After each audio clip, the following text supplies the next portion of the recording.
Friends, 10వ తరగతి ఫలితాలు వచ్చాయి. ఇప్పుడు చాలా మందిలో నెక్స్ట్ ఏం చేయాలి అనే కంగారు మొదలైంది. ఇది కేవలం మీ ఒక్కరి సమస్య కాదు, ప్రతి విద్యార్థి ఎదుర్కొనే గొప్ప మలుపే. ఈరోజు ఈ వీడియోలో మీ ఆసక్తి సామర్థ్యాలకు తగినట్లుగా ఏ కోర్సు ఎంచుకోవాలో మనం వివరంగా చూద్దాం. మీ భవిష్యత్తుకి ఇదే పునాది కాబట్టి ఈ వీడియో చివరి వరకు చూడండి. ముందుగా మన సాంప్రదాయ మార్గాలైన ఇంటర్మీడియట్ గురించి చూద్దాం. MPC maths, physics, chemistry. మీకు లాజిక్, మ్యాథ్స్ ఇష్టమైతే ఇది best. Engineering, pilot, data science, AI వంటి ఫ్యూచర్ టెక్నాలజీకి ఇదే base. BiPC biology, physics, chemistry. Doctor, pharmacy, biotechnology, nursing వంటి రంగాల వైపు వెళ్ళాలంటే ఇది ఎంచుకోవాలి. Commerce and arts. Finance, business అంటే ఆసక్తి ఉంటే కామర్స్, లా, జర్నలిజం, సివిల్ సర్వీసెస్ అంటే ఆర్ట్స్.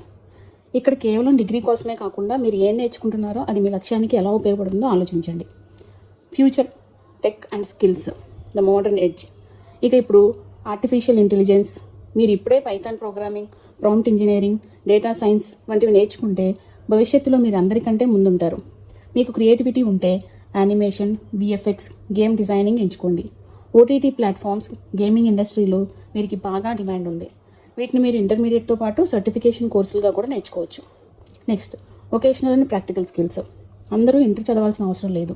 మీకు ప్రాక్టికల్ నాలెడ్జ్ ఇష్టమైతే పాలిటెక్నిక్ 3 years డిప్లొమా చేయండి.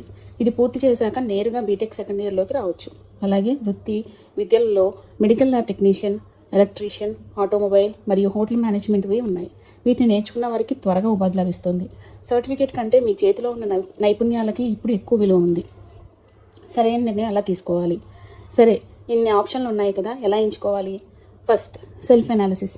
మీకు ఏ సబ్జెక్ట్ అంటే ఇష్టమో, దేనికోసం మీరు కష్టపడగలరో ఆలోచించండి. Next, market demand. ఈ రంగంలో భవిష్యత్తులో అవకాశాలు ఎలా ఉన్నాయో గమనించండి. Third, parental guidance. మీ తల్లిదండ్రులతో మీ ఆలోచనల్ని పంచుకోండి, వారు మీకు మార్గదర్శకం చేస్తారు. Don't follow the crowd. Me friends ఒక గ్రూప్ తీసుకున్నారని మీరు కూడా అదే తీసుకోవద్దు. చివరిగా ఒక్కటే చెప్తాను, ఏ గ్రూప్ తీసుకున్నా అందులో మీరు బెస్ట్గా ఉండాలి. విజయం డిగ్రీలో లేదు, మీరు చేసే వీడియోతో మీకు కొంతైనా స్పష్టత వచ్చిందని ఆశిస్తున్నాను. ఇంకేమైనా డౌట్స్ ఉంటే కింద కామెంట్ చేయండి. వీడియో నచ్చితే లైక్ చేసి మీ ఫ్రెండ్స్కి షేర్ చేయండి. ఛానల్ని సబ్స్క్రైబ్ చేయండి. All the best.